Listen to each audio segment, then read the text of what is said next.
There is a kind of honesty that arrives without ceremony, like the first cold wind of October. You don't welcome it, but you trust it. You trust it because it doesn't pretend to be anything other than what it is. Eliza Crane had learned to distrust the pretty kind of letters, the ones that spoke of golden horizons and new beginnings, and companionship forged in the clean air of the frontier. She had answered 2 of those, and both had ended with the same quiet lesson. Men who wrote in poetry rarely lived in it. The letter from Caleb Holt had been 41 words. She had counted them 3 times on the train from Denver, the paper worn soft at the creases from repeated handling. Dear Miss Crane, I am a rancher, 34 years of age. I have 280 acres, a house with 4 rooms, and a need for a wife who understands the nature of a working arrangement. I do not offer romance. I offer a roof, a table, and fair treatment. If those terms suit you, the train arrives in Harlan Creek on the 12th of April. I will be at the station. Respectfully, Caleb Holt. 41 words. No promise of sunsets, no mention of loneliness, though she suspected it was packed tight between every line, pressed flat like a thing that had stopped expecting to be named. What he offered was a contract, honest and plain as the man who'd written it. That was the first thing about Caleb Holt she trusted. The second thing she trusted was her own desperation, which she had stopped dressing up as something nobler. 2 years of seamstress work in Denver had taught her the precise weight of barely enough. Enough to eat, enough to rent a narrow room on the 3rd floor of a boarding house where the walls were thin as patience. Not enough for anything that resembled a future. When her employer's shop closed in January, she had spent 3 weeks reading the advertisements in the back pages of 2 different papers before she answered any of them. Most she discarded immediately. A few she read twice before discarding. Caleb Holt's she had read 7 times, and on the 7th time she reached for her pen. The train slowed into Harlan Creek at noon on the 12th of April, 1874. Through the window the town assembled itself from the dust. A hardware store with its sign bleached by altitude and season, a church steeple the grey of old timber, a stretch of boardwalk where the spring mud had dried into ridges hard as fired clay. 2 women outside the general store paused to watch the train arrive, the way people watch arrivals they already have opinions about. Eliza took her valise from the overhead rack. Brown leather, the brass clasp repaired twice with wire, the handle worn smooth from years of her mother's grip before hers. Everything she owned in the world fit inside it. 2 dresses, 1 cotton and 1 wool, a shawl with a mended hem, a small book her mother had kept with pressed flowers tucked between pages like held breath, a daguerreotype she no longer looked at directly, and a change of boots. 2 years in Denver had reduced her circumstances to what one woman could carry without assistance. She had stopped being ashamed of that somewhere around the 2nd winter. The platform was open to the April wind, which had not settled its argument between the season just past and the one not yet arrived. Eliza stepped down from the train and stood still, letting the other passengers move around her. She did not scan the faces with urgency. She had learned that looking too eager for rescue was its own kind of wound. The man who moved forward first was not Caleb Holt. Harold Vance crossed a crowd the way water finds its level, without visible effort, touching everything in its path. He wore a dark town suit, brushed immaculate, a silver watch chain catching the pale spring light. His hair was black and smoothed flat with pomade, his mustache trimmed with the precision of a man who spent considerable thought on first impressions. He was somewhere near 50, carrying the settled weight of a man who had spent decades making himself indispensable to people who couldn't quite explain why. He stood near the depot door talking with 2 other men when Caleb Holt's wagon came to a stop at the far end of the platform. Caleb climbed down without hurrying. He was taller than his letter had suggested, though letters never suggested height. His skin was sun-darkened in the particular way of men who work under open sky in every season. He wore a long duster, the color of dried earth, a hat with no ornament, boots without decoration.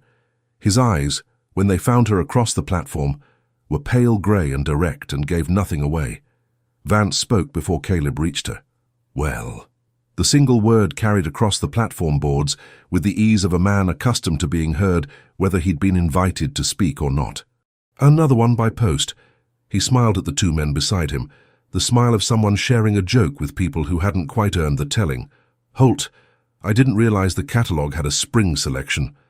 The laughter was brief and low, the kind that stops short of committing to cruelty while enjoying the proximity to it. Caleb said nothing. He did not look at Vance. He stopped 3 feet from Eliza and looked at the valise sitting on the platform boards beside her feet. The silence that followed lasted exactly long enough to be its own kind of answer. Eliza reached down and picked up the valise before Caleb's hand extended toward it. He looked at her then. Something crossed his face. Not quite surprise and not quite recognition, something between the two. There and gone before it settled into anything nameable. Miss Crane. Mr. Holt. He turned and walked back toward the wagon. She followed. She did not look at Vance. She did not look at the 2 men still watching from beside the depot door. She kept her eyes on the back of Caleb Holt's coat and the unhurried shape of a man who moved through the world, as if the watching of others had stopped mattering to him some years ago. There was something almost restful about it. Behind her she heard Vance's voice again, lower now, but still carrying with practiced ease. "That one's got a story, Holt. They all do." Neither of them broke stride. The wagon was built for work with no concession to comfort. A flat wooden bench, split rail sides, 2 horses that moved with the patient heaviness of animals that had traveled this particular road more times than they could count. Eliza climbed up without assistance, her skirt catching once on the sideboard before she freed it. She settled herself on the bench. Caleb released the brake and clicked his tongue at the team. Harlan Creek fell away behind them. The road east cut through country that couldn't decide between open prairie and mountain foothills, low scrub and scattered pine and formations of red rock breaking through the soil in long ridges, like the spine of something that had been buried a very long time. The April wind followed them out of town, flattening the new grass along the roadside. Caleb did not speak. Eliza did not force conversation. She watched the land instead. 4 miles out, the road climbed gently, and she could see the valley opening ahead, wider than she had expected, a long green corridor between 2 ridgelines of dark timber, a creek running silver and steady through its floor. The grass here was different from the scrub around the town, deeper, denser, with the particular color of land that has reliable water beneath it. 7 miles from town, a fence line began, pine posts set square, wire strung taut and maintained without slack or rust. A second fence crossed it at a right angle to the north, running toward the tree line and continuing past where her eyes could follow. She watched the line of posts until it disappeared. She kept her voice even. "How many acres did you say?" 280. She looked at the fence running north. Then south, where it vanished into the pines a mile and a half away. The horses kept their pace. She said nothing more. But the number and the distance did not agree with each other, and she placed that disagreement somewhere careful. The ranch came into view at 11 miles, announced first by wood smoke and the low sound of cattle before the buildings appeared around a stand of pine. And when it did appear, she understood in the same quiet instant that something in his letter had not been entirely straight. The barn was wrong, not in condition, in scale. The structure was built with the lumber and the labor of a man who had more land than 280 acres to work. The near pasture fencing ran east and south and simply kept extending past what the stated acreage would require. Cattle moved in the far distance, more than the modest spread she'd been offered in ink could reasonably graze. She looked at all of it without expression. This was not the moment to name what she saw. She did not yet hold enough of the picture to know what she was looking at. Caleb pulled the wagon before the house and climbed down. The house was 4 rooms, exactly as promised. Weathered board siding, a porch with 2 steps, a cast-iron bootjack by the front door. The windows were clean. She had expected neglect and found instead a stripped-down order, everything maintained and nothing added. A house kept habitable without being made into a home. Inside, cold wood smoke and lye soap. A cast-iron stove, functional and scrubbed without sentiment. A pine table, 2 chairs that didn't match. A shelf above the window with 2 tin cups and a box of matches. No curtains on any window, no arrangement of any kind on any surface. Not the disorder of someone who had let things go. The particular bare quality of someone who had removed things deliberately and not replaced them. Caleb moved through the room without looking at it. "Your room's here," a door off the main space. She followed. A narrow bed, a wool blanket pressed flat, a washstand with a ceramic pitcher, a window facing east that would take the morning light. He set her valise on the floor beside the bed, keys on the inside. He said it without implication or warning.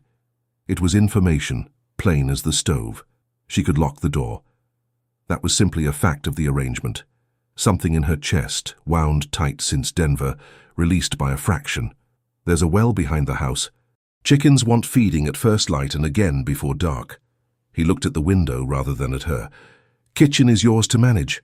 I eat at 6. He turned toward the door. Mr. Holt. He stopped. The contract. The 6 months. He turned just enough to face her. The grey eyes did not flinch. I know what I signed. I know you do. She held his gaze without softening it. I wanted to be certain we understand it the same way. The house made the small sound of wood settling in afternoon cold. We do. He walked out. She listened to his boots cross the main room, heard the front door, heard the porch step take his weight once. Then only the wind, and somewhere behind the tree line, the low sound of cattle. Eliza turned to the window and looked out at the yard, the well, the hen house, the barn built for a larger operation than she'd been told she was joining.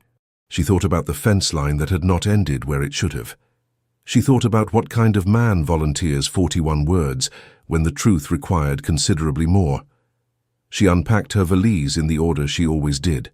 2 dresses on the hook behind the door, the shawl folded over the chair back, her mother's book on the washstand, the pressed flowers still between their pages after all the travel, the daguerreotype on the bottom shelf, face down, as always.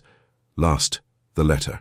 She unfolded it and read it again, though she could have recited it by memory in her sleep. Clipped behind it was the second document, the one a Denver notary had witnessed on a grey February morning when she had pressed her signature beside his name on the line that turned intention into obligation. A contract of matrimonial intention, valid under territorial law, filed with the proper office, binding for 6 months. At the end of that period, either the civil marriage took place before a proper authority, or both parties were released from all claims. 3 months and 19 days remained on that clock. She folded both documents together and placed them inside the book of pressed flowers, between pages she knew by feel in the dark. When she returned to the main room to light the stove for supper, she stopped. She had not seen it on the way through. The room's bare quality had drawn her eye to the functional things, the stove, the table, the mismatched chairs. She had not looked at the fireplace. It was broad and well built, stone laid with care and skill, a pine mantle above it. And hanging from a single iron nail above the mantle was a wooden frame, turned face to the wall.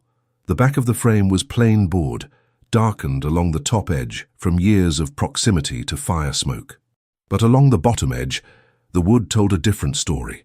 Worn cleaner than the rest, the grain polished smooth in 2 places the width of a thumb, as if hands had gripped the frame there many times. Not to adjust it, not to carry it, simply to hold it, in the particular way hands hold things they cannot bring themselves to move. Eliza stood still for a long moment. She did not reach for it.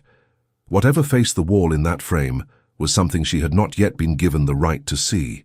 In this house, on this first day, she understood that some things had been turned away from the light for reasons that had nothing to do with her. Not yet. And whatever those reasons were, they lived in the space between a man's 41 careful words and the land that stretched far beyond them.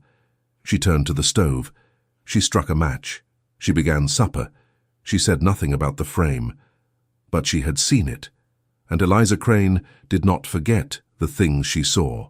The storm announced itself the way most trouble does, not with ceremony, but with a shift in the quality of light. Eliza noticed it on the morning of the 3rd day. She had been learning the ranch's rhythms the way one learns a foreign language, less by study than by sustained attention.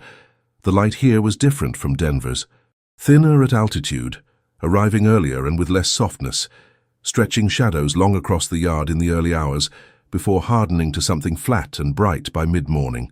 She had been watching it long enough to recognize when it changed. By 10 o'clock, the sky above the valley's eastern ridge had gone the color of iron filings. The horses in the near corral moved toward the far fence, with that low-eared restlessness that precedes weather. Caleb had seen it too. She could tell by the way he emerged from the barn carrying nothing, scanning the cloud line rather than returning to whatever task had brought him out. He didn't look at her on the porch. Get inside. She went. Not because he'd told her to, but because she recognized a man issuing a practical instruction rather than a domestic command, and those were different things entirely. The hail came down 40 minutes later with the thoroughness of a judgment. Not the gentle spring sort, the kind that stripped bark from the pine trees along the valley rim and struck the porch overhang with a sound like sustained rifle fire. Eliza stood at the kitchen window and watched the yard turn white in under 3 minutes. She heard it before she saw the damage, a section of the barn roof giving, the deep wooden crack of boards split under sudden weight and impact.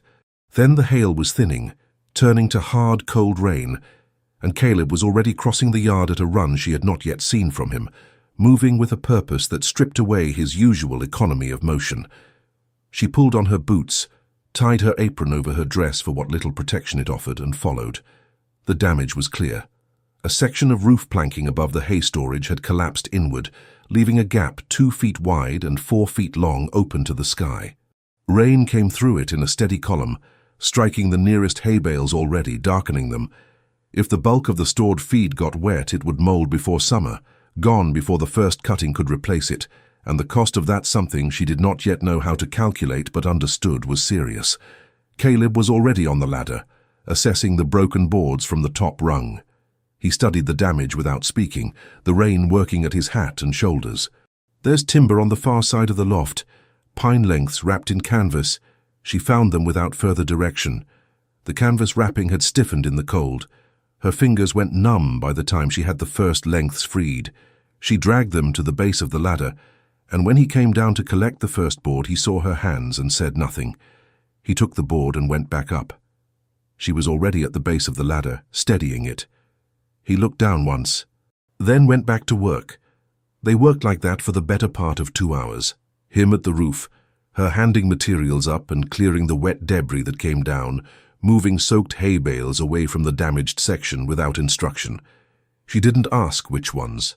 She looked at where the rain was reaching and moved those first, then the ones adjacent. When he needed a second pair of hands to hold a board level while he secured it, she was on the ladder behind him before he said anything. He didn't lecture. He didn't explain. He worked and she worked beside him.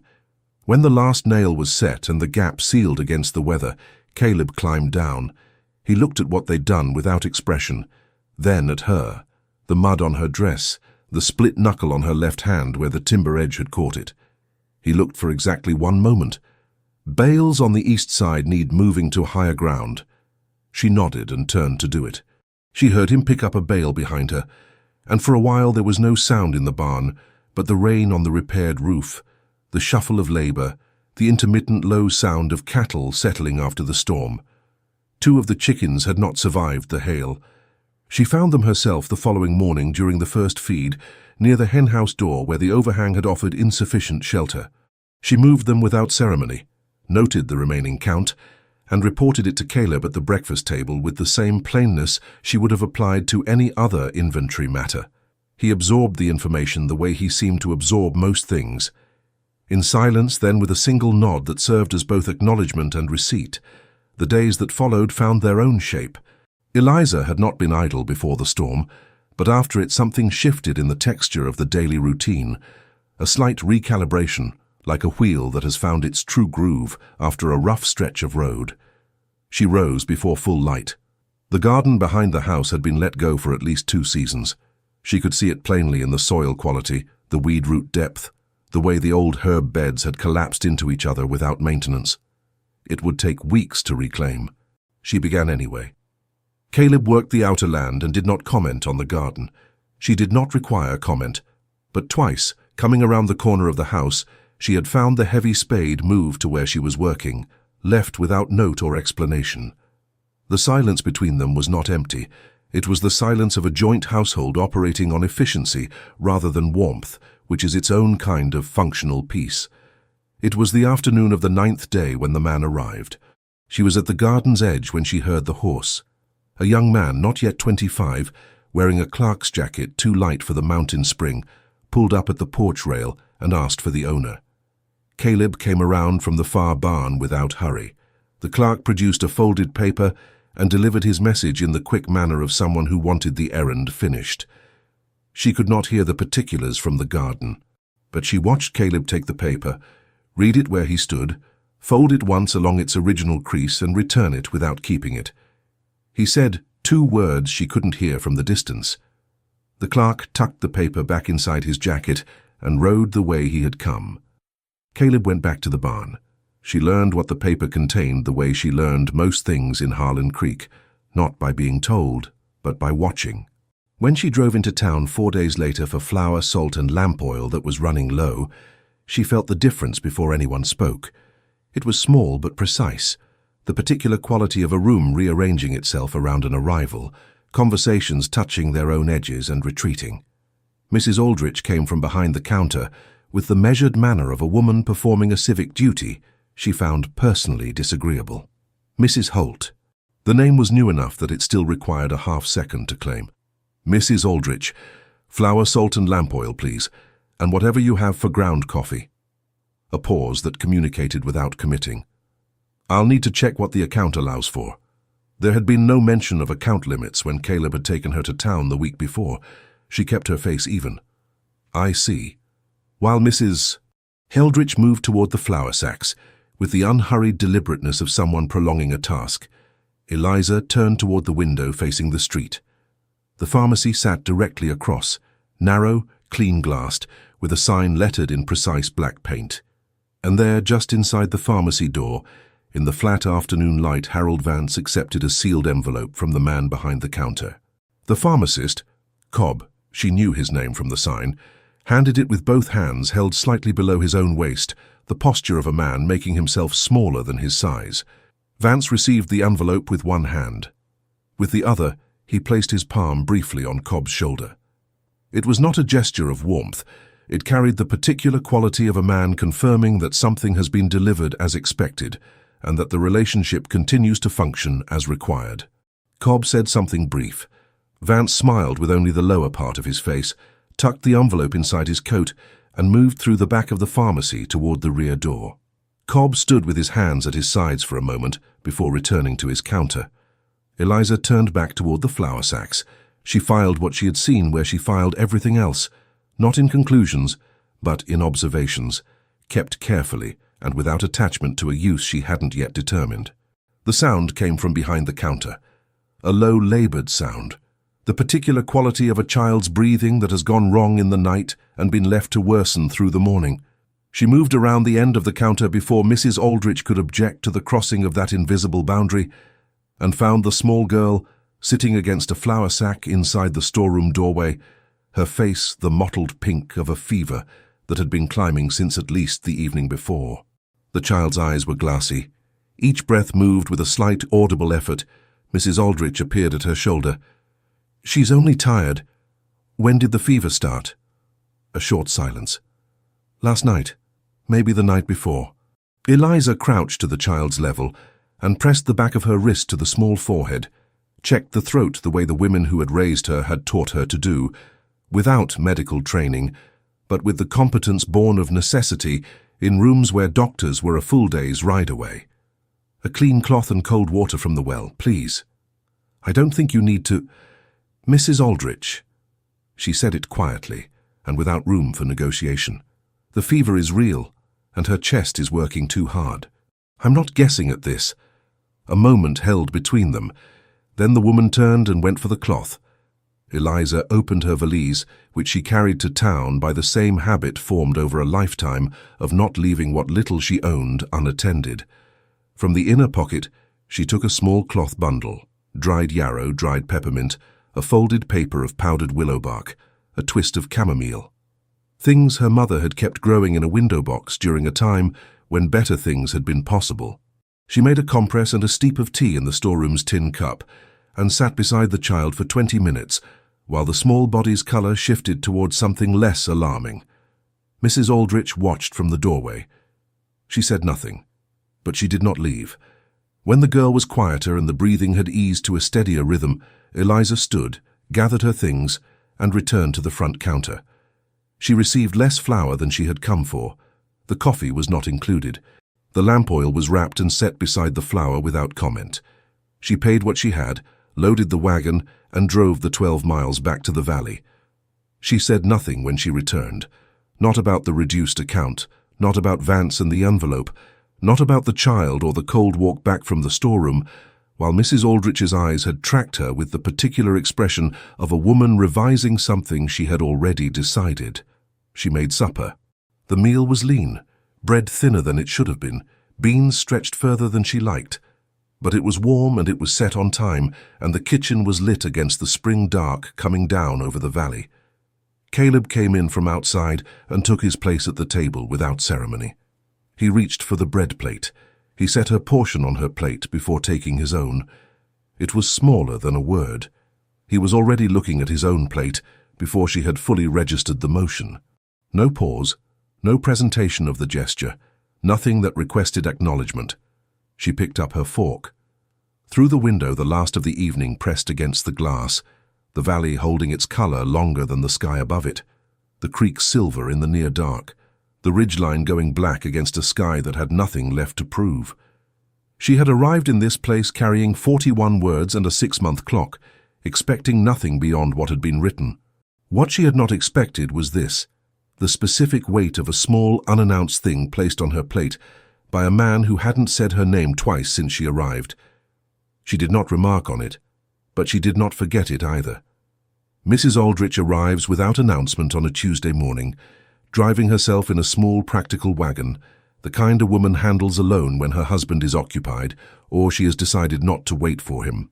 She ties the horse at the porch rail and holds a folded piece of cloth in both hands with the deliberateness of someone who has prepared what they want to say and is not entirely certain they will say it. Eliza sees her from the kitchen window and wipes her hands on her apron before opening the door. The cloth. Mrs. Aldrich extends the folded square, washed and pressed, returned with a care that is itself a kind of communication. She's recovered, completely. I'm glad to hear it. A pause opens on the porch. Eliza steps back from the door. There's coffee if you'd like. Mrs. Aldrich comes inside. She sits at the kitchen table with the careful posture of a woman in a space that is not hers, both hands wrapped around the cup Eliza sets before her. And for a while she says nothing beyond the pleasantries that serve as ballast, while people locate what they actually came to say. It comes out slowly, the way things do when someone has been carrying them long enough that releasing them requires care. Her husband had borrowed money during the drought of 1871, not from the bank in the next county, they had not been worth the bank's consideration at that particular moment, but from Harold Vance, who had been worth considering because he was the only option remaining. The loan had saved the store and cost them something harder to name. 3 years of favors that were never listed but always due. 3 years of decisions made in the shadow of a debt that Vance showed no interest in calling closed. It's not just us. Mrs. Aldrich says it looking at the table, rather than at Eliza. He has his hands on half this town. Anyone who needed something during that drought and didn't have the means to get it any other way. She turns the cup in its saucer once. Cobb at the pharmacy took a loan to rebuild after a fire. That was 2 years back. A short pause. He's not a bad man, he's a frightened one. There's a difference even when it looks the same from the outside. Eliza drinks her coffee and says nothing. She understands the distinction being offered, not just the information but the framing of it. Mrs. Aldrich is not explaining Cobb's behavior because she is interested in being fair to him. She is explaining it because she lives inside the same mechanism and knows its workings from the inside. And there is a particular loneliness in knowing the name of the cage while sitting in it. They do not speak of Caleb or the ranch. They do not speak of the flour account or the reduced purchase. Some things are understood well enough on both sides that naming them would accomplish less than leaving them where they sit. Mrs. Aldrich rises when the coffee is finished, thanks her in the spare way of a woman who doesn't traffic in excess, and drives herself back toward Harlan Creek with the same self-sufficient efficiency that brought her. Eliza stands on the porch until the wagon rounds the far tree line. Then she stands a moment longer, looking at the valley laid out before her. The long grass, the creek catching April light, the ridgeline closing off the north end of the ranch where the pine timber grew thick and the rock face broke through the soil in long, pale shelves. She thinks about Cobb's posture through the pharmacy window, the envelope held with both hands below his own waist, the way Vance's palm on his shoulder had communicated not warmth, but confirmation. She thinks about what Mrs. Aldrich called it, a frightened man, not a bad one.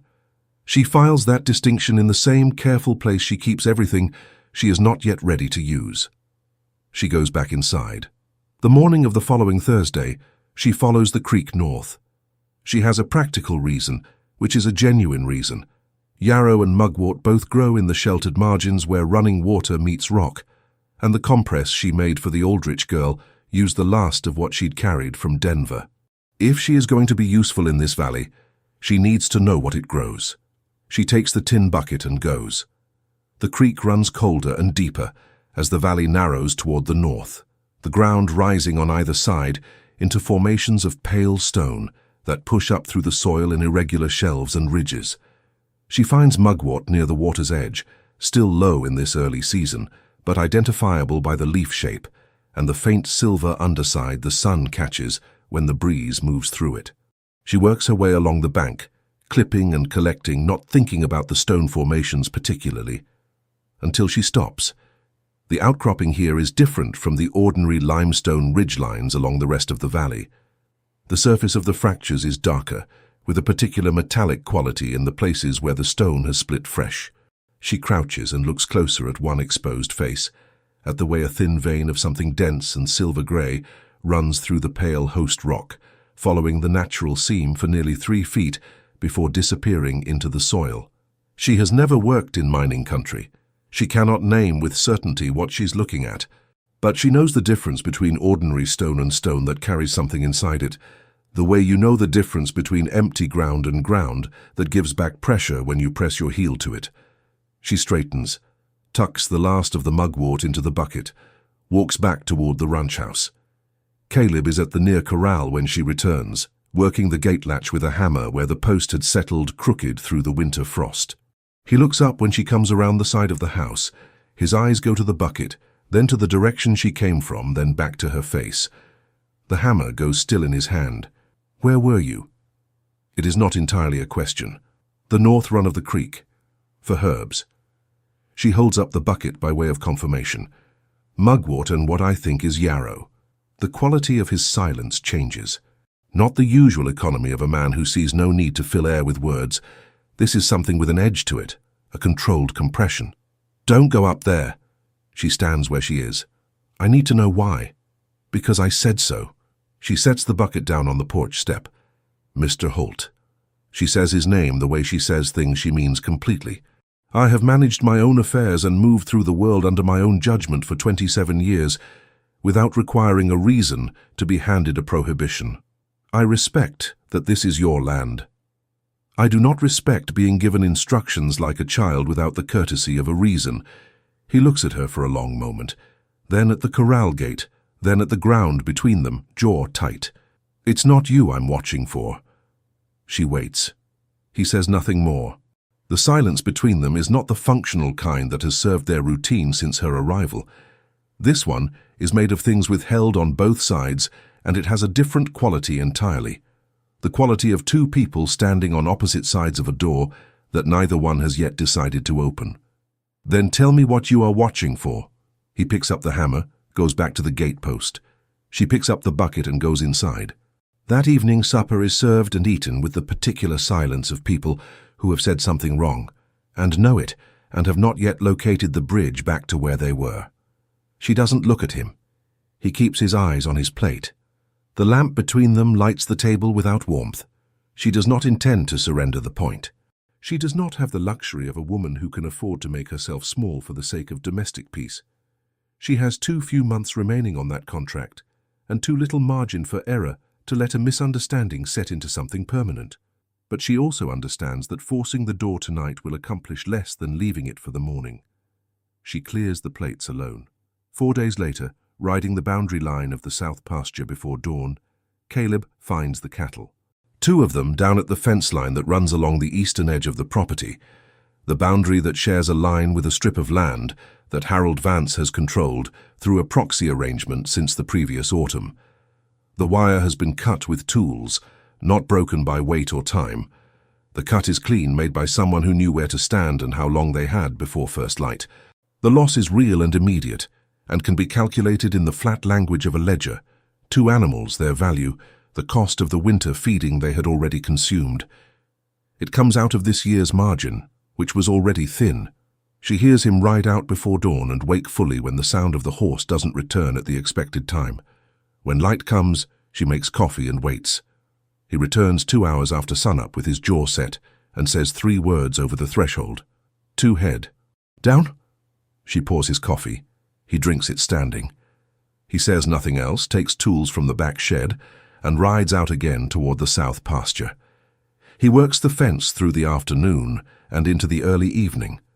She can see the distant shape of him from the kitchen window, moving along the wire with the contained, methodical labor of a man who has nothing to direct his anger toward except the task in front of him. She makes coffee when the light fails to the point where the work must stop, takes it across the yard, and leaves it on the fence post nearest where he is working. He looks at it, then at her. She turns and walks back toward the house. Behind her she hears the faint sound of a cup lifted from wood. She does not acknowledge it, does not look back, but she adjusts her pace by half a step, which is something. It is 3 days after the fence repair that she cleans the main room. It is a practical matter. She has been working outward from the bedroom and kitchen, taking the house room by room through a methodical restoration that does not require anyone's permission. The main room has been last, because it is the room she passes through rather than occupies, the room where Caleb spends his evenings in silence with the fire and a worn almanac he reads without appearing to take pleasure in. She moves the chairs, takes down the tin cups from the shelf for washing, sweeps the stone hearth clean of a winter's worth of ash residue. Then she climbs onto the chair beside the fireplace to clean behind the frame hanging from the iron nail above the mantel. She lifts it carefully from its nail. It is heavier than it appears. The wood of the frame is quality hardwood, finished with oil that has long since dried to a dull patina. She sets it face down on the mantel to clean the wall behind it, and when she lifts it again to rehang it, she turns it once, briefly, without intention, without ceremony, and sees what it contains. The paper inside is aged, but not fragile. The printing is official, formal, precise, a certificate produced with federal exactness, its borders ornamented with the engraved detailing of government documentation issued with the full weight of the Union behind it. The year 1866 is printed clearly in the heading. The seal of the United States Land Office occupies the lower left corner. There is a signature she cannot identify, and beneath it, a typed line of text. The name on the grant is Caleb James Holt.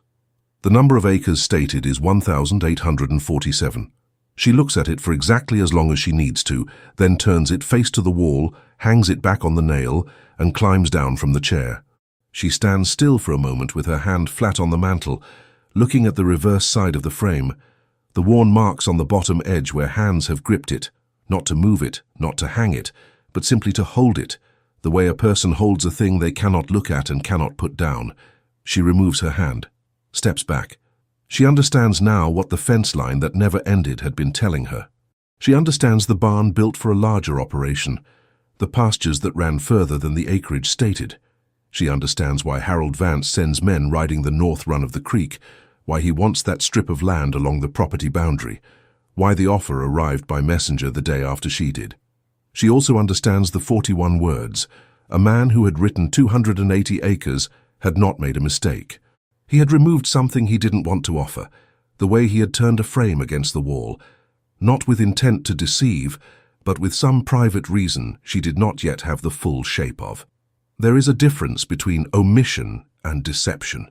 She has been on the receiving end of both, and she knows which one this is. She finishes cleaning the main room, sweeps the last of the ash from the hearthstone, replaces the chairs, returns the tin cups to the shelf. She does not move the frame. That evening she makes biscuits and a bean stew with the last of the dried bacon, and sets the table, and calls nothing to account. But she sits at supper with the particular stillness of someone who has added a new piece to a picture that is not yet complete, and who is beginning to understand both the picture and the man who has been living inside it. Cobb arrives on a Wednesday. She sees him from the garden, a man on a bay horse moving along the valley road, with the careful pace of someone who has rehearsed what he intends to say and is not particularly looking forward to saying it. He wears his pharmacy apron still, though he has covered it with a coat against the May chill, and the combination gives him the look of a man who left in a hurry and thought better of turning back. She straightens from the herb bed and waits. He ties the horse at the porch rail and removes his hat when he sees her coming across the yard. Up close, he is a man whose natural expression tends toward apology, not the guilty kind, but the permanent, low-grade apology of someone who has spent years aware that they are being asked to be less than they know they should be, and have not yet found a way to stop complying. Mrs. Holt. Mr. Cobb. He turns the hat brim through his fingers. I was hoping to speak with you privately, on a matter of neighborly concern. She gestures toward the porch. He follows. She does not offer coffee. He sits on the porch step and she stands, and he delivers his message with the clipped precision of a man getting through an unpleasant thing as quickly as possible. Harold Vance's concern, he says. For her situation, a matter of the contract's timeline. It comes to her now in careful second-hand language, Vance's language, dressed in Cobb's voice with obvious discomfort in the wearing of it. The substance is legally exact. She grants Vance that much. Without the civil marriage formalized before the 6-month deadline, she holds no legal claim to the property. The contract of matrimonial intention, properly interpreted under territorial law, could be challenged as abandoned in execution if one party failed to fulfill the stated purpose within the stated period. The window, as Cobb delivers it with his eyes aimed somewhere around her left shoulder, closes in 3 weeks. What the message says plainly is this: leave, and Caleb is exposed. Stay as she is, uncertain and unclaimed on paper, and Vance has leverage over both of them. She listens until Cobb finishes. He doesn't look relieved when he stops speaking. If anything, he looks worse, the way a man looks when the thing he's been dreading is over, and the shame of having done it remains. She looks at him for a moment in silence. When you rode out here today, she says, was that your choice? His hands go still on the hat brim. No. If it had been your choice, would you have come? He doesn't answer. But he doesn't look away either, which is its own kind of answer, the kind that costs something to give. She nods once, lets the silence settle around them without filling it with anything further. Then, quietly, in the same tone she would use to discuss the week's supplies, when a man decides that what he owes to his own conscience outweighs what he owes to Harold Vance's patience, I will need 2 witnesses for a legal proceeding at the county recorder's office. The proceeding concerns a land registration. It will take less than 1 hour. The witnesses need only be present and willing to sign their names. She meets his eyes fully.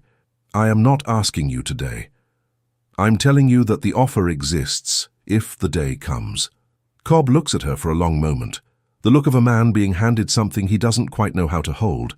Then he puts his hat on, rises from the step, unties his horse, and rides back down the valley road the way he came.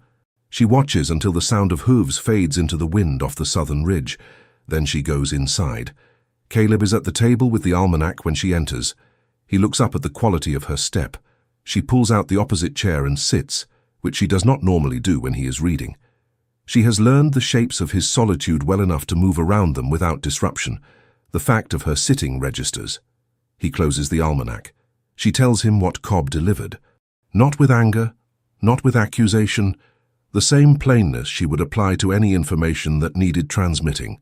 Vance's message, the legal argument, the 3-week window.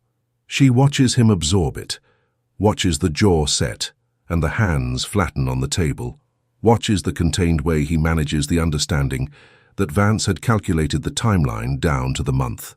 She lets him hold the silence for a moment. Then she says it. I saw the certificate. Something changes in the room.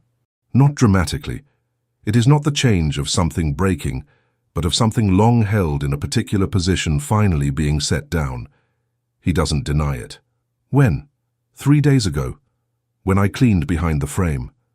She keeps her voice even. 1,847 acres, Federal grant issued 1866, signed and sealed. A pause. You wrote 280 in the letter. He is quiet for a long time. Long enough that the fire in the stove shifts and pops, and outside the kitchen window, the afternoon wind moves through the near pine stand with that particular low sound it makes before the temperature drops. Yes, he says. One word. She waits. He looks at his hands on the table, the scarred left palm, the knuckles worn from years of tool handles and fence wire. He speaks the way he does everything, without performance, without the padding that people use to soften things they are ashamed of. After the war, I came back. There was nothing here. The house was standing, that was all. No family left. Nothing that needed protecting. A pause. The grant came through the mail. I framed it because a man named Garrett signed it, and Garrett died at Chickamauga, and I thought someone should mark the fact of it. He stops. Registering it meant going to an office with a federal seal above the door and asking men in government suits to put their names on my land. I'd spent 3 years doing what men in government suits told me to do. He doesn't say what those years contained. He doesn't need to. I didn't want anything from them. She sits with that for a moment. That's not the same as a lie. No. He looks up. It's not. She holds his gaze without softening it and without hardening it either. How you put 280 in a letter to a woman you were asking to make a legal commitment to this place. I offered her a roof, a table, and fair treatment. The grey eyes don't move. That part was accurate. It is the most words he has said consecutively since she arrived. She understands that something in him has loosened, not dramatically, not with relief, but with the specific quality of a thing long maintained in tension, finally allowed to rest. She stands. She crosses to the fireplace and takes the frame from the nail above the mantel. She turns it face forward for the first time since it was first turned away, and the federal certificate inside catches the fire's light with the dull cream color of aged official paper. She looks at it for a moment. The seal, the signature, the number clearly printed. Then she takes it down from the wall entirely. I'm going to the recorder's office tomorrow, she says. He watches her. Eliza, the Justice of the Peace has authority to complete the registration with the original document and 2 witnesses. I know this because I asked 2 weeks ago when I went to inquire about the marriage license requirements, and the recorder told me without being asked. She sets the framed certificate on the table between them. The registration can be completed in 48 hours. Vance cannot petition against a registration that is already recorded. Caleb looks at the certificate on the table, then at her. You went to the recorder 2 weeks ago. I wanted to understand the legal landscape before I needed to act in it. A silence moves through the room. He looks at the frame, at the year printed in the heading, at the seal and the signature of a man who died at Chickamauga and whose name he had honored by putting it on a wall and turning it away from the light. I can go myself, he says.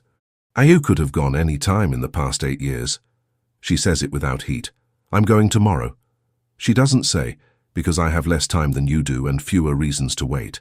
She doesn't say, because I have lived on the edge of other people's decisions long enough to know the cost of leaving your own unmade. She doesn't have to. He hears all of it in the space she leaves around the words she does say. The following morning she rises before first light, puts on her better dress, the wool brushed clean, pins her hair with the practiced efficiency of someone who has learned to make do without a mirror's patience, and tucks the framed certificate carefully under her arm. She drives the 12 miles to Harlan Creek in the ranch's smaller wagon, alone. The recorder's office sits at the western end of the main street, a narrow room with good windows and a pine counter worn smooth by years of elbows, attended by a man of 60 with eyeglasses on a cord and the measured disposition of someone who has processed a great deal of human difficulty and long ago stopped finding it remarkable. She sets the certificate on the counter. He examines it without hurry, the seal, the signatures, the date, the acreage, the name. He traces the federal registration number against the index in the ledger at his left elbow. He removes his glasses, polishes them on his sleeve, replaces them, and looks at her over their rims.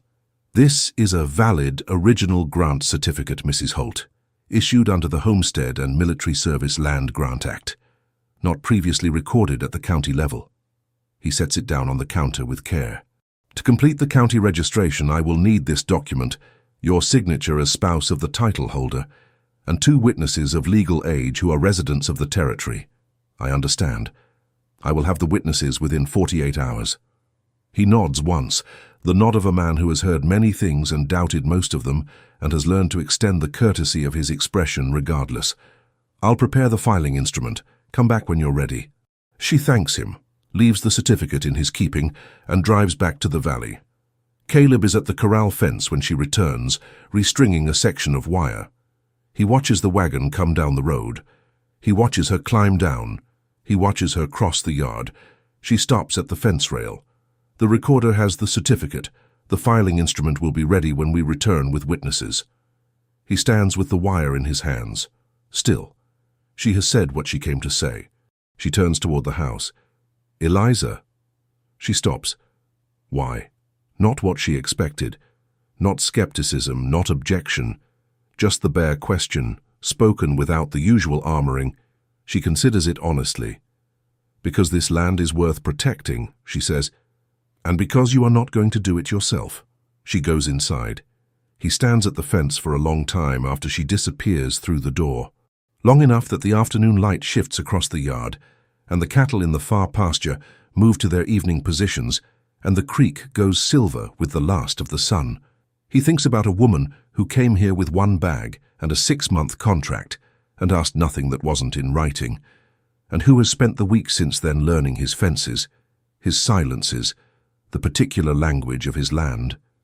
He thinks about the framed certificate on the wall, 8 years facing backward. He finishes the fence line, but when he comes inside for supper, he sets his hat not on the peg by the door where he always hangs it, but on the empty peg beside it, the second one, the one that has been empty since the house was built. He says nothing about it, neither does she, but she sees it. But she sees, the morning of the auction arrives with the kind of clarity that belongs to late May in the Colorado high country, the air stripped clean by a cold night, the sky a hard specific blue that leaves nowhere to hide. Eliza is awake before the light and dressed by the time it comes. She wears the wool dress again, the better one. She pins her hair with more care than the ordinary morning requires, not for the event's sake, but for the same reason a soldier checks the buckles on their kit before a march, because attention to what is in your control settles the mind before you step into what is not. The brooch at her throat catches the early light. The violet under its glass is still and dark, and has not changed since her mother pressed it there with her own hands, in a different life entirely. She comes into the kitchen. Caleb is already at the stove. He turns when she enters, takes one look at the wool dress and the set of her expression, and turns back to the coffee without a word. He pours 2 cups, sets hers on the table. She sits. He sits. They drink in the silence that has become, over these weeks, something she no longer measures the way she measured it at the beginning. It has lost the quality of absence and taken on the quality of a thing that holds its own weight. Cobb came yesterday afternoon, she says. He looks up from his cup. While you were at the south pasture, he came to the recorder's office, not here. She wraps both hands around the warm tin. He signed as witness, without being asked twice. Caleb is quiet for a moment. The registration is complete and filed, she continues. The recorder confirmed it yesterday evening before he closed. She looks at him directly. It is recorded, dated, and entered in the county ledger. Harold Vance cannot challenge what is already standing. He sets his cup down. The grey eyes hold something she has learned to read over these weeks, by the quality of what surrounds it rather than what it declares, the particular still quality of a man absorbing something he was not fully certain would happen. Mrs. Aldrich witnessed as well, she adds. She came the first morning, Cobb the second. He says nothing, but his hand on the table, palm down, moves a fraction of an inch toward the center, a motion so small it could be the settling of the wood, and is not. They finish the coffee. They take the ranch wagon into Harlan Creek under the May sky. Arriving with the other ranchers and tradespeople who have been moving toward the town since first light for the occasion of the annual cattle auction, the largest single gathering the county produces, the day when business is transacted and credit established and the year's trajectory set for a dozen operations in the surrounding valleys. The auction ground occupies the broad lot behind the livery. expanded each May with temporary rope lines and plank benches hauled from the church. By the time Eliza and Caleb arrive, the lot is already filling, men in good hats and clean work coats, women along the periphery. The particular controlled noise of cattle and commerce layered over each other. A banner above the livery door announces the date and the presence of a territorial representative. Thomas Aldridge, Federal Commissioner for the Department of Lands, is a man of perhaps 55, lean and unhurried, who makes his circuit of the territory's developing counties with the practiced ease of someone who has attended this particular kind of event enough times to know that what matters rarely happens during the formal proceedings. He stands near the livery door when they enter, speaking with two ranchers from the northern end of the valley. He nods in Caleb's direction with the recognition of men who have been in the same room before, without requiring introduction. Eliza has carried the recorder's copy, a certified duplicate of the filed registration, stamped and dated and signed by the county recorder, folded inside the front cover of the small ledger she brought in the pocket of her coat. She has not mentioned it to Caleb this morning. He has not asked. The auction proceeds through its first hour with the unremarkable efficiency of an event that has followed the same order for years. Caleb bids on nothing in the first round. The early lots are not what he came for. Eliza stands beside him at the fence rail and watches the movement of the crowd with the attention of a woman who has learned that the most useful thing you can observe is not what people are doing, but what they are watching. Harold Vance arrives at the three-quarter mark of the first hour. He comes with two men, not ranch hands, but the particular kind of accompanying figures that men who deal in paper and leverage prefer to the kind that work with their hands. He wears his best town suit and carries a leather satchel with the deliberate visibility of someone who wants people to notice he has brought documents. He takes a position near the center of the grounds rather than the periphery, where he can be seen from most angles. He does not look at Caleb immediately. He looks at the federal commissioner, locates him near the second rope line, and allows himself one brief, closed expression of satisfaction. Eliza sees all of it. She shifts her weight slightly on the fence rail, adjusting her footing. Her hand moves into her coat pocket and rests on the ledger cover. She does not look at Caleb. The auctioneer calls a recess between lots for the posting of a formal notice. This is the procedure established for any legal matter that requires official acknowledgement before a territorial representative, a practical mechanism of frontier governance, serving the function that a courtroom serves in more settled jurisdictions. Vance steps forward before the murmur of the recess has fully settled. He produces the petition from his satchel with the ease of a man who has carried it for months and finally arrived at the moment for which it was prepared. His voice carries the measured confidence of someone who has calculated the ground carefully. The petition, as he reads it, or rather as he summarizes it with the verbal efficiency of a man who wants the crowd to understand the shape of it without the tedium of the full legal text, claims abandonment of registration over a period exceeding 3 years for the property held under a federal grant issued in the name of Caleb James Holt. Under territorial land law, he notes, a grant not registered at the county level within a reasonable period and subject to no recorded evidence of active maintenance of legal standing could be challenged as effectively abandoned, and the contested parcels, specifically the northern fallow acres which are not currently in active agricultural use, could be considered available for legitimate claim by adjacent landholders. He closes the petition with the practiced precision of a man who has rehearsed his last line. The silence that follows has the particular quality of a crowd in the process of determining what it has just been told and what it is expected to do with that information. Several men near the front exchange glances. The federal commissioner has turned from the second rope line to face the center of the grounds. His expression is professionally neutral. Eliza steps away from the fence rail. She moves through the crowd without urgency, not hurrying, not pushing, simply moving with the clear directional purpose of a woman who knows exactly where she is going and has decided that waiting is no longer a useful activity.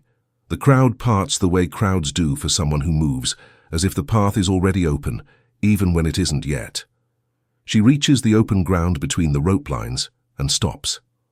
"Commissioner Aldridge." Her voice carries without effort. The grounds are not silent, but the crowd's noise has adjusted. The way noise adjusts when something unexpected introduces itself into a familiar script, drawing attention by the simple mechanism of not fitting. Aldridge looks at her.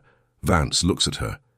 They are at this moment equidistant from her position, which she has not calculated but which serves her purpose as well as if she had.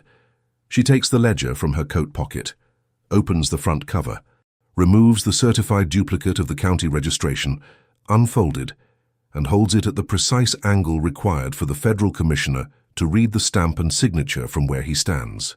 "The Coldwater Ranch Grant," she says. 1,847 acres, federal military service land grant issued 1866 to Caleb James Holt, was filed with and registered by the Harlan Creek County Recorder 2 days ago. The registration is dated, stamped, and entered in the permanent county ledger. She holds the document steady. "I have the certified duplicate here, if you would like to examine it." The quality of silence that follows is entirely different from the one that followed Vance's petition. Vance's petition produced the silence of an audience receiving unexpected information. This silence is what an audience produces when it understands all at once that the move it just watched was not a move at all, that the board was already set before anyone arrived, and the game that appeared to be starting was already finished. Aldridge crosses the open ground and takes the document from her hand. He examines it with the unhurried thoroughness of a man who has been doing this long enough to read the important elements in the correct order. He checks the stamp. He checks the date. He checks the recorder's signature against the notation in his own territorial file, which he produces from his coat with the quiet efficiency of a man who carries his work on his person because the territory requires it. He looks up. "The registration is valid and properly filed," he says, "to the ground rather than to Vance specifically, in the manner of an official statement rather than a personal address. The petition as presented has no actionable basis against a recorded title." A pause. "Mr. Vance, you are welcome to file a formal written challenge through the Territorial Land Office in Denver if you believe the circumstances warrant it. That process takes approximately 4 months and requires supporting documentation of your own claim of standing. 4 months. Through the Territorial Office in Denver, against a registered title held by a decorated Union veteran." Vance's expression does not collapse. Men like Vance do not allow themselves the public expenditure of visible reaction, but something goes out of his face, the particular quality of composed certainty that had been sitting there since he arrived, that had carried him across the auction grounds toward the federal commissioner, with the measured confidence of a man approaching a transaction he considered already closed. That quality is gone. What replaces it is flatter and harder, and significantly less comfortable to wear. He looks across the open ground. His eyes find Cobb at the edge of the crowd near the second rope line. Cobb is standing with his hat in his hands, the brim turned once through his fingers in the familiar nervous motion. But he is not looking at the ground. He is not performing the slight inward curve of a man who is hoping not to be seen. He stands at his full height, which is not inconsiderable, and when Vance's eyes find his, he meets them without moving. He does not look away. Vance holds the look for a long moment. Then he turns and begins gathering his documents back into the leather satchel with the controlled efficiency of a man who intends to give nothing more away today. Eliza folds the certified duplicate and returns it to the ledger. She turns. Caleb is standing 4 feet behind her. He has crossed the grounds while she was facing the commissioner. She did not hear him come, but he is there, in the particular way he occupies space, without announcement, without ceremony. His hat is in his hands. His eyes are on her face with an expression she has not seen from him before. Not the grey-eyed economy of a man who guards his reactions, but something underneath that, something that has surfaced through the guard, because the guard let it. Around them the crowd is resuming its noise, the specific noise of people who have witnessed something and are now engaged in the immediate processing of it, voice by voice along the fence lines and at the rope rail, the collective murmur of a community adjusting its understanding of 2 people who came to an auction and ended up doing something else entirely. Caleb lifts his right hand. He places it at the small of her back. Not a grip, not a guiding motion, not anything that could be mistaken for a practical gesture. His palm rests against the back of her coat with the full intention of a man making a statement in the only language he has ever fully trusted. Not the language of words which can be taken back or reinterpreted, but the language of a thing done, visible to anyone who looks, permanent in the way that witnessed acts are permanent. It is not a declaration of love. It is a declaration of everything else, of this woman and this land, and the fact that one is now inseparable from the other, and that this is not a temporary arrangement, and not a contract, and not a matter of 6 months or any other measured period, and that Harold Vance or any other man who wants to test that understanding is welcome to begin. He says nothing. He does not need to. The May sun holds the auction grounds in the flat, specific light of late morning. The cattle in the rope lines shift and breathe. The crowd along the fence rail finds other things to look at, with the particular Colorado discretion of people who have understood a thing and have the decency to stop staring once they have. Eliza does not move away from his hand. She looks straight ahead at the middle distance, at the mountains sitting blue and indifferent above the town, at the sky that does not care about auctions or petitions or certified documents, or the particular weight of a hand placed at the back of a woman who came here with 1 bag and a 6-month clock, and has been the most useful person on the Coldwater Ranch from the 3rd day forward. She does not lean into the touch. She does not pull away from it. She simply stands and lets the moment be what it is, the kind of moment that does not require anything added to it, that is complete in exactly the form it has arrived in, without amendment or improvement. "Shall we look at the lots?" she says. His hand does not move. "Yes," he says. They turn together toward the rope lines, where the cattle and the work and the plain business of living are waiting, as they always are, patient and unimpressed by human drama, requiring only that someone show up and attend to them, which is, when she considers it, exactly what she came here to do. The consequences for Harold Vance arrive not in a single dramatic event, but in the slow, methodical fashion of a stone wall being taken apart, one piece at a time, each removal making the remaining structure less certain than the one before. The first piece comes from the Federal Commissioner's office. Aldridge files his report to the Territorial Land Bureau within the week following the auction, noting the documented pattern of petition activity directed at a registered federal grant holder and recommending review of Vance's operating license as a land agent within Harlan County. The language of the report is administrative and bloodless, which makes it more dangerous than outrage would have been. Outrage can be argued against. Administrative language simply processes. Caleb learns of the report's existence through the county recorder, who mentions it without being asked during the visit to complete the final marriage certificate. He and Eliza stand at the pine counter in the recorder's narrow office on the morning the 6-month contract expires and sign their names in the ledger beneath the signatures of 2 witnesses, the recorder himself and an older rancher from the Northern Valley, who has known Caleb since before the war and shook his hand without ceremony and went back to his mourning. It is nothing like a ceremony. It is exactly like what it is.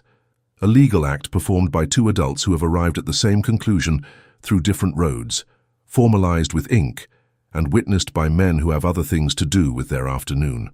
On the drive back to the valley, the wagon following the familiar road through the scrub and the pine brakes, and the long grass running silver in the June wind, Eliza looks out over the passing country and thinks about what has changed and what has not. The mountains are where they were. The creek will be running when they get back. The herb garden needs tending by tomorrow morning at the latest. She does not feel different. She feels, for the first time in a considerable number of years, precisely where she is. The second piece of Vance's wall comes from Aldrich. With the territorial review in motion and Vance's operational standing uncertain, the mechanisms of pressure he had maintained over the general store simply lose their teeth. There is nothing dramatic in Aldrich's reversal. No announcement, no confrontation.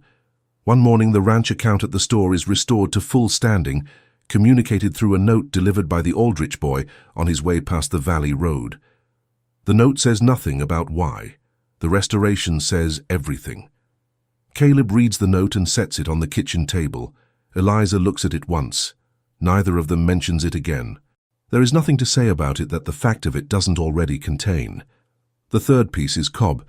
He comes to the ranch on a July afternoon, voluntarily this time in the manner of a man calling rather than reporting, and sits on the porch with the same hat turning in his hands that he had carried on the first visit.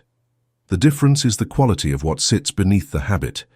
He is not compressed into himself the way he was. He holds his own height in the chair. He has begun repaying the debt to Vance, he says, not because there is a legal mechanism forcing him to. The loan was informal, unwritten, and with Vance's license under review, there is no court that would enforce it. But it was real money that came to him in a real hour of need, and he is not the kind of man who can live comfortably in the space between what he owes and what he has paid, regardless of who he owes it to. It will take about a year, he says. Eliza brings him coffee. That's between you and your own accounting. He looks down at the cup. I wanted you to know. I know. He finishes the coffee and rides back to town. She watches him go with the particular regard she has developed for people who choose the harder version of themselves when the easier version is available. It is not a common choice. It deserves to be noted. The fourth piece, the last significant one, is the mining assessment. Caleb had said nothing about it. But in the second week of June, a man arrives from Pueblo with a geology kit and the unhurried manner of a professional who charges by the day and takes his time accordingly. He spends 2 days in the north section of the ranch, along the creek and the exposed rock faces, and presents his written assessment on the morning of the third day at the kitchen table over coffee that he declares the best he has had since leaving Pueblo, which Eliza suspects is a professional courtesy. The assessment is precise and moderate. The silver veins in the northern outcroppings are real, consistent, and of confirmed quality. They are not, however, the extravagant deposit that Vance's ambition had apparently inflated them into in his own calculations. Worked properly with the right equipment and partnership, they represent a meaningful but not transformative supplementary income, the kind of thing that shores up a good operations margin without remaking it into something else. Caleb reads the report once, folds it, and sets it on the shelf above the window where he keeps the almanac and the land records. He does not appear disappointed. If anything, he appears faintly relieved. The look of a man who discovers that the thing he built his life around is what he always suspected it was, and that its value was never in the exceptional thing that others wanted to take from it, but in the ordinary thing that keeps feeding you through every season if you tend it properly. I'll write to a mining concern in Denver, he says, for a partnership assessment. Eliza is seeding the second herb bed, kneeling in the dirt with her hands working the soil with the practiced ease of someone who has been doing it long enough for the motion to become its own kind of thinking. What percentage arrangement were you considering? He looks at her over the fence rail. I hadn't decided. Don't go below 40 on our end. The water rights on that creek are worth more than the silver to any operation that wants to work that section. He is quiet for a moment. Our end, he says. She presses a seed down and smooths the soil over it. Is that a correction or a question? He leans on the fence rail and says nothing, which she has learned to read as neither. She goes back to the seeding. It is an afternoon in late June when he finds her replanting the far corner of the garden, the section she had saved for last, the one that needed the most rebuilding, where the original bed borders had completely collapsed and had to be relaid from the root stone up. She is on her knees in the dirt, working with the small trowel that has become as natural in her hand as any tool she has ever used, pressing seedlings into the soil with the careful attention she gives to things she intends to last. She doesn't hear him come. She looks up and he is standing at the garden's edge, watching her work with the particular expression she has seen develop over these months. Not the guarded economy of the early weeks, but something underneath it that has come to the surface, the way deep water comes to the surface in a drought, when the pressure of what lies beneath finally becomes greater than the habit of keeping it contained. The contract is done, he says. 3 days ago. Yes. He looks at the newly laid borders, the seedlings in their careful rows. You could have gone. After the recorder's office, there was nothing keeping you. She sits back on her heels and looks at him directly. Was that what you expected? He doesn't answer immediately.